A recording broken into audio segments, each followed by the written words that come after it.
ఏంటండి ఇంకా దాని గురించి ఆలోచిస్తున్నారా? వాడు ఖచ్చితంగా అప్పు తీర్చేస్తాడు. వాడి మాటల్లోనే కాదండి, మనిషిలో కూడా చాలా మార్పు వచ్చింది. ఒక్కసారి వెళ్ళి మాట్లాడండి, రేపు మళ్ళీ వెళ్ళిపోతాడు.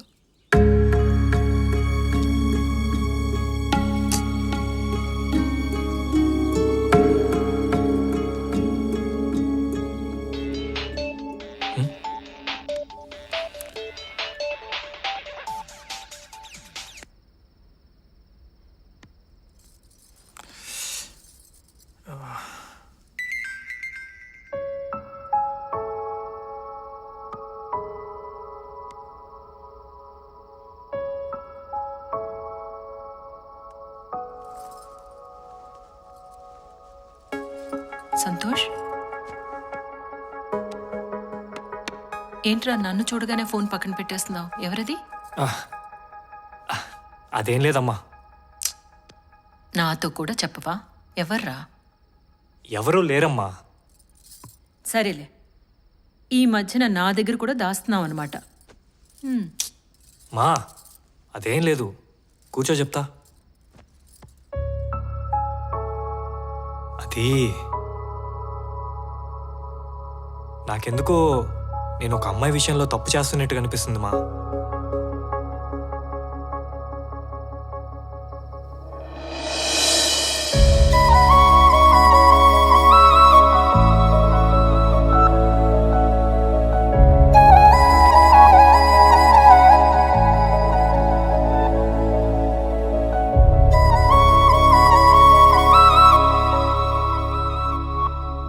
చాలా కన్ఫ్యూజింగ్ ఉందమ్మా. అటు బాస్కి నిజం చెప్పలేను, ఇటు అమ్మాయిని వదులుకోలేను. మధ్యలో అనవసరంగా నా వల్ల అమ్మాయి బాధపడుతుంది. నాకేం చేయాలో అర్థం కావట్లేదమ్మా. మనల్ని ప్రేమించే మనుషులు మన పక్కనే ఉంటే ఎలాంటి కష్టమైనా ధైర్యంగా ఎదుర్కోవచ్చు. అలా నిన్ను ప్రేమించే అమ్మాయి ఇప్పుడు నీ లైఫ్లో ఉంది. అమ్మాయిని వదులుకోకు. నువ్వు నిజాయితీగా ఉండబట్టి నీకు ఈ జాబ్ వచ్చింది. ఇప్పుడు అదే నిజాయితీతో అసలు విషయం చెప్పే. జీవితంలో నువ్వేం కోల్పోయినా ఆ అమ్మాయి ప్రేమ ఎప్పటికీ నీతోనే ఉంటుంది.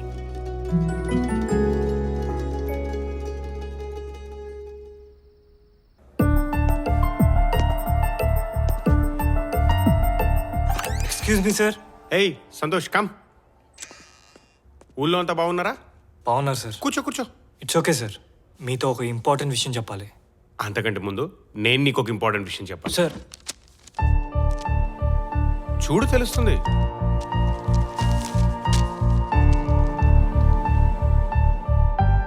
ఎప్పటి నుంచో ఇంక్రిమెంట్ అడుగుతున్నావు కదా, నీ ఇంక్రిమెంట్ లెటర్. హ్యాపీయా? అండ్ సంతోష్, నిత్యానికి ఒక ఇంపార్టెంట్ విషయం చెప్తానని చెప్పింది.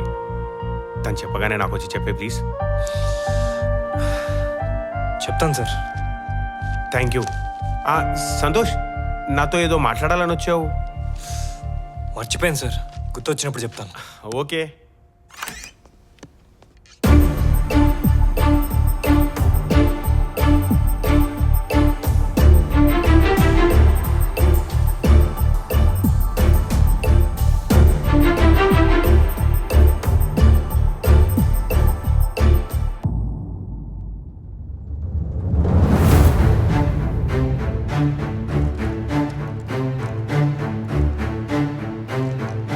నిత్య, నాతో పాటు రా. ఎక్కడికి?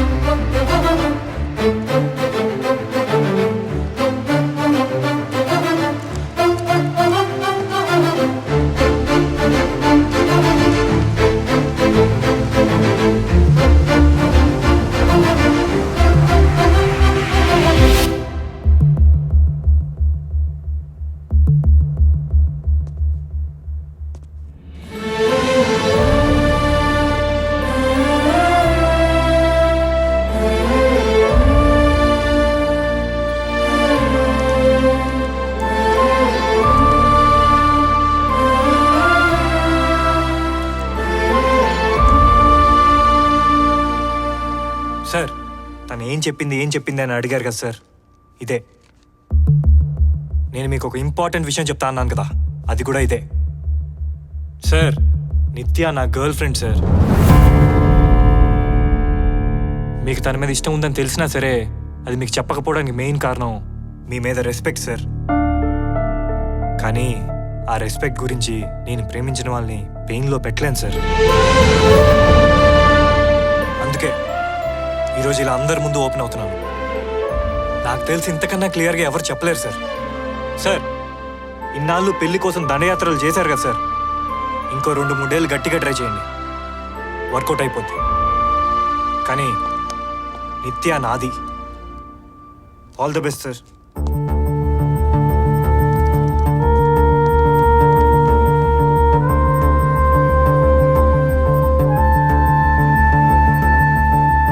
అసలు నువ్వు ఏం చేసావు నీకు అర్థమవుతుందా? అరే చెప్తావని తెలుసు కానీ మరీ ఇలా చెప్తావు అనుకోలేదురా. ఏదో త్రివిక్రమ్ లాగా స్వీట్గా సింపుల్గా తెగొడతావు అనుకుంటే బోయపాటలాగా బ్లాస్ట్ చేసి భయంకరంగా చెప్పామంటారా బాబు. మరి ఏం చేయను రా, నేను లేట్ చేస్తే ఆయన తొందరపడుతున్నాడు. ఆయన ఎక్స్పెక్ట్ చేసింది కట్ చేయాలంటే చెప్పక తప్పలేదు. మరీ ఓవర్ చేశానా? మరి కాదా? కూల్గా చెప్పాల్సిన విషయం ఇంత హాట్గా చెప్తే ఎలా? ఎంత హీట్ అయ్యాడో పాపం. థర్మామీటర్ పక్కా పగిలిపోయి ఉంటుంది. ఏం డిసైడ్ అవుతాడో ఏంటో. కొంప తీసి జాబ్లోంచి తీసేస్తే? ఏమో చేసినా చేయొచ్చు. ఇంత జరిగిన తర్వాత ఎందుకు ఊరుకుంటాడు? కన్ఫర్మ్ రా, దుకాణం సర్దేయడమే ఇంకా. ఆపండి రా, ఆయనకంటే మీ ఇద్దరు ఎక్కువ భయపెడుతున్నారు. ఆయన అన్నిటికీ డిసైడ్ అయిన తర్వాత ఈ డెసిషన్ తీసుకున్నాను. ఏదైనా సరే నేను రెడీగానే ఉన్నాను.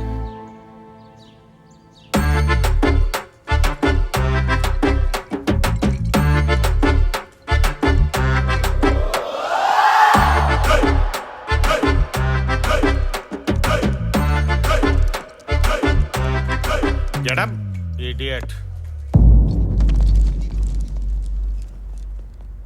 ఏంట్రా అందరూ నన్ను కొత్తగా చూస్తున్నారు? ఎప్పుడు డిసిప్లిన్ డిసిప్లిన్ అని సాగుకొట్టే బాస్ ఈరోజు డిసిప్లిన్ లేకుండా తాగొచ్చడం చూస్తున్నారా? ఏం చేయమంటారా? ఒక చిన్నపిల్లాడికి చాక్లెట్ ఇచ్చి నోట్లోంచి లాగేసుకుంటే ఎలా ఉంటుందో నా పరిస్థితి అలాగే ఉంది. సార్ అది ఏయ్ యూ షడప్. నీకు ఈ సీన్లో డైలాగులు లేవు. ఈ సీన్ నాది. అసలు మీ అందరికీ రెజ్యూముల్లో బాయ్ ఫ్రెండ్ ఉన్నాడా లేడా అని మెన్షన్ చేయమనాలి. అప్పుడే కదా మాలాంటి సింగిల్ గాలకు తెలుస్తుంది మీలాంటి వాళ్ళకి లైన్ వేయొచ్చా లేదా అని.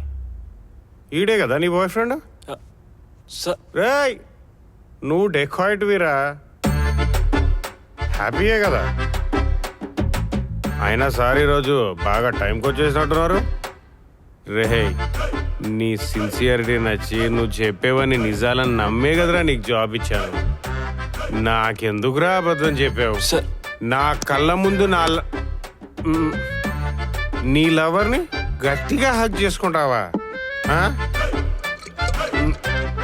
ఒరేయ్ ఒక ఆశపడ్డవాడి ముందు ఆడి గర్ల్ ఫ్రెండ్నే హక్ చేసుకుంటే ఆడి అంతరాత్మ ఎంత క్షోభిస్తుందో తెలుసారా నీకు? పాపం రా పాపం. నువ్వు కాదు రోయ్, నేను. 30 ఏళ్ళు వచ్చేంత వరకు పెళ్లి కాకపోయినా మగాడంటుందిరా ఈ లోకం. కానీ 30 దాటాకే తేడాగాడంటుంది. Worst fellow. ఈసారి నేను కాదు రోయ్, నువ్వు. అయినా మీకెలా తెలుస్తాయిరా 25 అన్ని కానీ చేస్తుంటే? రాక ఒక అమ్మాయి వచ్చి ఐ లవ్ చెప్తే దాన్ని పట్టించుకోకుండా హాయ్ సార్ హలో సార్ అనేది కులుకుతూ మాట్లాడితే సింగిల్ అనుకోని టెంప్ట్ అయి ఉన్నొక్కదాన్ని పోగొట్టుకున్నాను కదరా. ఒక్కదాన్నా? బాస్ మీకు ఆల్రెడీ లవర్ ఉందా? ఏయ్ ఎవడరా నువ్వు? ఈ ఆఫీసేనా? Yes sir. చెప్తారా మరి. ఆడికి చెప్పి నీకు చెప్పి వీళ్ళందరికీ చెప్పి నేను చెప్పా. ప్లీజ్ సార్ ఈసారి చెప్పండి సార్, లేకపోతే నాకు నిద్ర పట్టదు సార్. ఇందాక ఎవరినో పోగొట్టుకున్నా అన్నారు కదా, ఎవరు? నచ్చావురా, సుచిని. సుచియా? అరే అప్పుడు బాస్ కి బ్రేక్ ఇస్తావని అడిగితే నో అనే చెప్పింది కదరా. మన దగ్గర నో అనే చెప్పింది, తర్వాత బాస్ దగ్గరికి వెళ్ళి ప్రపోజ్ చేసింది. అంటే ఈ విషయం నీకు తెలుసు, అయినా నా దగ్గర దాచావా? దాచడం కాదు, నీకు చెప్పాలంటే ముందు నాకు క్లారిటీ ఉండాలి కదా. డౌట్ ఎందుకు, పక్కనే ఉన్నాడు కదా, క్లారిఫై చేసుకుందాం. ఇదిగో boss. Don't touch. Sorry boss. మీరు సుచిని లవ్ చేస్తున్నారా? అది లవ్వో కాదో తెలియదురా, కానీ అది వచ్చి ప్రపోజ్ చేసినప్పుడు నా మీద నాకేదో తెలియని ఫీలింగ్. ఆ ఫీలింగే లవ్ సార్. అంతే అంటావా? వీళ్ళకి మోసం చేయట్లేదు కదా అస్సలు. మీరు ఇందాక పోగొట్టుకున్నా అన్నారా లేదా? అవును మరి పోగొట్టుకున్నా అన్న ఫీలింగ్ వస్తే అది ఖచ్చితంగా లవ్వే సార్. కదా రై నువ్వు అప్రైజల్ అప్పుడు కనపడరా. Thank you sir. వీడు చేసిన పని వల్ల నా లైఫ్తో పాటు తన లైఫ్ను కూడా హర్ట్ చేశాను కదరా. ఈరోజు తన మ్యారేజ్ అంట, వెడ్డింగ్ ఇన్విటేషన్ కూడా పంపింది, పెళ్ళికి రావద్దు అని. పెళ్ళా? ఒరే నాకు పెళ్ళి అవ్వక దాని పెళ్ళికి పోక ఏంట్రా నాకు ఈ పరిస్థితి. ఏంటి సార్ మీరు మాట్లాడేది? సుచికి పెళ్ళా? మరి నీకే నిత్యగా అనుకుంటున్నావా? అనుకునే ఉంటావు, లేదా ఈ పాటికి చేసేసుకున్నావా? ఒరే నీకు లైఫ్ ఇచ్చినందుకు నా లైఫ్ తీసేసావు కదరా దుర్మార్గుడా. బా అవన్నీ ఇప్పుడు కాదు సార్, ముందు మీ ఫోన్ ఇవ్వండి. ఒరే నీకు అసలు ఏమన్నా హ్యూమానిటీ ఉందారా? నా గర్ల్ ఫ్రెండ్ని దొబ్బేసి నా ఫోను దొబ్బేసి అసలు నన్ను ఏం చేద్దాం అనుకుంటున్నావురా సద్దాం హుసేన్? ఈ ఒక్కసారికి నన్ను నమ్మండి సార్, మీ ఫోన్ ఒకసారి ఇవ్వండి. ఫోన్ ఇవ్వండి, ఫోన్ ఇవ్వండి. తీసుకోరా తీసుకో, ఐఫోన్ సెకండ్ హ్యాండ్ వాడుకో.